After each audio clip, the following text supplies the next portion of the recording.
Hello my friends and welcome to my new segment, long overdue, Dallas's Book Club Time, where I'll be talking about written works, be they professional or not, and it just so happens the first story we'll be covering is The Bridge, a Godzilla/MLP crossover written by Tartano. Also, there may be somebody who might be wondering, what happened to that mirror that I procured? Especially after I didn't say anything about it in my last few videos, and well, it's been a bit harder trying to get it to function. Why won't you work, you piece of yeah. So as I take a break from it until I can find the means of getting to work, and the other even more important reason is I owe it to both Tartano and Faithful after asking for the permission about a year ago and they're doing anything with it.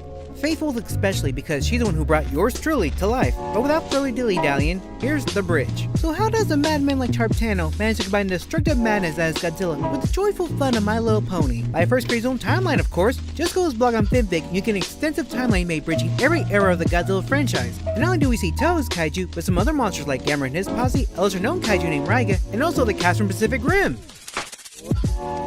Now then, what is the story? Well, the setup is that during the fight between Godzilla and friends against Space Godzilla and Destroyer and the horde of monsters, humanity uses a super weapon that creates black holes in hopes of destroying them. Unfortunately, it malfunctions and it sends Z6 to Equestria into the magic of time and space. The Kaiju get Equestrianified. And now these follow our heroes and former villains who begin to learn the darker forces at play with a threat so huge it can be a disaster to both worlds. Now since I've been talking about the cast, why don't we go meet them? Now while most people may think of Godzilla and the rest of the Toho cast as just mindless beasts, that's only partially true. Depending on the movie, Godzilla and the other Kaiju are assigned certain quirks and actions to a personality. Case in point, in Son of Godzilla, Godzilla's shown to have a tough but protective personality for his son. So now what makes The Bridge awesome is that by changing them and giving them voices and dialogue, we can now fully see their personalities on display. So then, let's start with the big G himself, Godzilla. Or to be more accurate, Godzilla Jr. because in Tarp's timeline, after the end of Godzilla vs. Destroyer, this is the young Godzilla that is reborn and now leads the Earth faction of good Kaiju.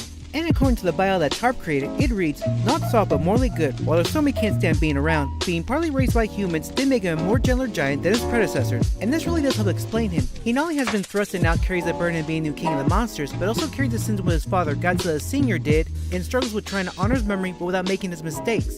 It really has been fascinating seeing Tarp explore this. However, there is one characteristic that Junior I like to add to the bio, and that is he is dense. Because while he's dealing with humans for a time and seldom interact, he doesn't understand the nuances of their interactions. So in one instance, he gives flowers to a female character as a thank you, assuming she'll eat them. However, I'm sure y'all know what her reaction really was, but I don't want to spoil who it was, so you have to read it for yourselves. But back on Junior's interactions with the ponies, and the highlight for me is seeing him open up to the royal sisters about his title as king, his rocky family history, and seeing them relate to his plight and in turn helping him move forward.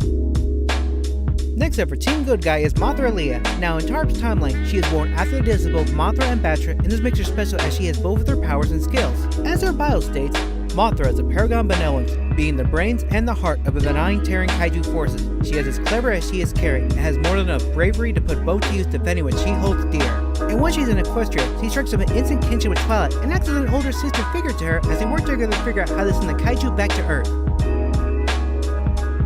Now, since this story takes place after the season 4 opener, this child is still unsure of her new position, and it really is heartwarming seeing Mothra relate to her and seeing them bond. But don't think she'll just wisdom and kind words. Mothra has her own deep scars she hides from everyone, even her closest friend, Junior. The next member of the Big Four and rookie of the group, Rodan. His bio reads, Rodan, I think he's so amicable and laid back, a free bird. He hates to get tied down too much and simply despises being in a cramped area. He tends to be a bit rash with decisions and is a bit rebellious, but at the end of the day, if he knows time to get serious, you'll have his full attention. So unlike both Junior and Leah, who are carrying some heavy baggage, his story is more about adjusting to Equestria and helping his new flock, as they like to call him, with whatever may be troubling them. So the best way to describe him is, he's the best wingman for helping others, and despite having some trouble with his new form, he's the most open to Equestria and their warm reception. And yes, that pun was intentional. For example, his first big task was traveling with Asia to Appaloosa and helping them rebuild after the town was attacked by a swarm of gals who were famous Gamera villain. And while there, he quickly befriends the town folk and started to consider the town a second home of sorts. In some ways, his personality is somewhat similar to Rainbow Dash, but less headstrong, and yes, they do have a race, and also yes, it's amazing. The last member of the Big Four, and my personal favorite, is Anguirus. His bio reads, rough around the edges but means well. Being a guardian monster, he never was especially maligned, though he has a tendency to act very gruff at times. Still to his allies, he is very steadfast and loyal.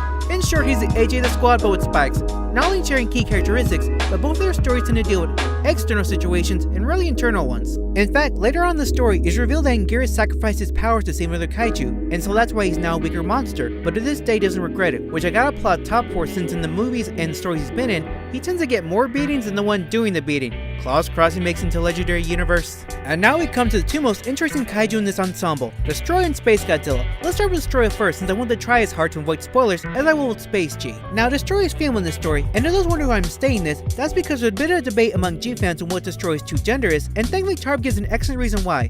It just involves extensive biology talk about crustaceans, which I can't even try to condense, so again, go to his blog and read the QA. Her bio reads, Destroyer often solves her problems with violence, as is the only thing she's known. Since arriving at Equestria, however, this bloodlet has been tempered, but she's by no means good. At best she cares you not annoy her, and stay of her way, or else. And this is the central crux of her arc in Equestria. Back on Earth, she's seen as devil incarnate and would demolish whatever got in her way, but now she can't do that in her weakened state, and this gives her a chance to experience new emotions other than rage, and she has no idea how to handle with that.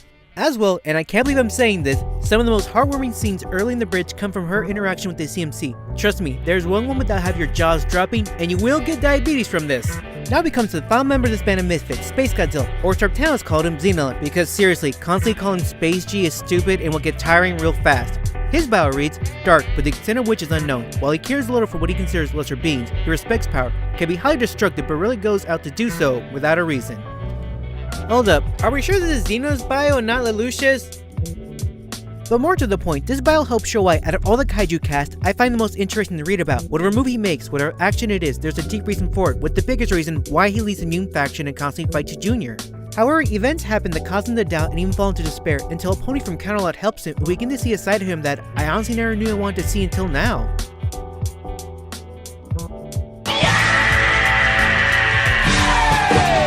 Keep in mind though, these are just their early arcs. As the series has been going on now for so long, they've each grown and faced new challenges, but we've also gotten to meet new players in the story and follow their respective journeys and trials. But I don't want to spoil who they are, as I want y'all to go in as blind as possible. However, there's one major spoiler that I'm dying to talk about, so if you don't want to hear anything about it, hit this timestamp and skip it. You good? Alright, later on in the story, Junior becomes a mentor to a transferred student from what is basically Pony Japan.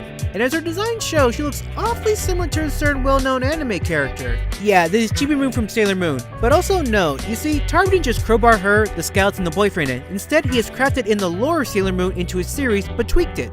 For one example, the backstory reads that the role of Sailor Scout is a title that is passed to a new generation once the old guard are past their prime and the Silver Crystal will pick a new champion. Seriously, in the bio Tarb was created, there are 8 clauses for how this works, and I kinda wish you created a lawyer rock to represent the crystal. Wouldn't that be awesome?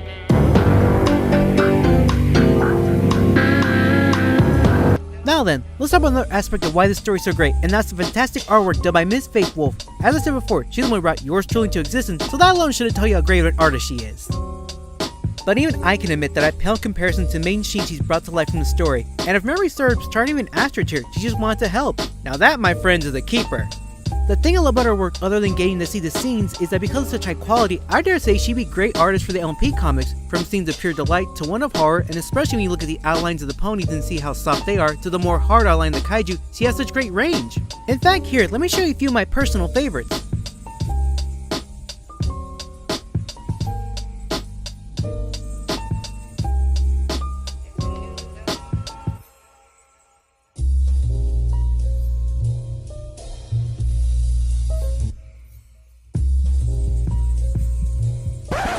Whoa, hold up. I am so sorry for that, folks. I have no idea how that got there. Trust me, I'll have some struggle later with my editor about this. Getting back on track, I would be remiss to say that Faith isn't the only one using their art to help add to the story. Another artist goes by the name Pyrus Leonidas has also contributed art in the design of some kaiju and even their own scenes from a side story connected to the main plot. And as much as I've been gushing over this story and love to tell y'all more about it, that'd be going to spoilers, and I do have a few complaints. Like I said before, Tarb is a blog and fanfic which he updates constantly with your standard chapter promo to more fun things like movie streams and dinosaur biology. However, as I've also been repeating, this blog is also read character bios as well as QAs he's done, and even side stories like a certain kaiju's backstory, whose last name is the third last letter of the alphabet. And what makes this even more daunting task is that at the time of writing, there's a grand total of 381. And so to any potential reader, this will take some work to sift through. One idea I think that helps is that Tarb could put links to specific stories during chapters, and this is new since the beginning chapters of the bridge you would have to leave a link to the timeline. Another thing I worry would be a huge barrier is that the bridge isn't Tarb's only story. Again, in the time of writing there are told 12 stories, one of which was a kaiju rig in the Mirrorverse, another where Dan crushed her within her fan-created universe, Celestia's backstory after Luna's banishment, a series short love story between certain characters, and another crossover with the fan universe, this one involving Pokemon.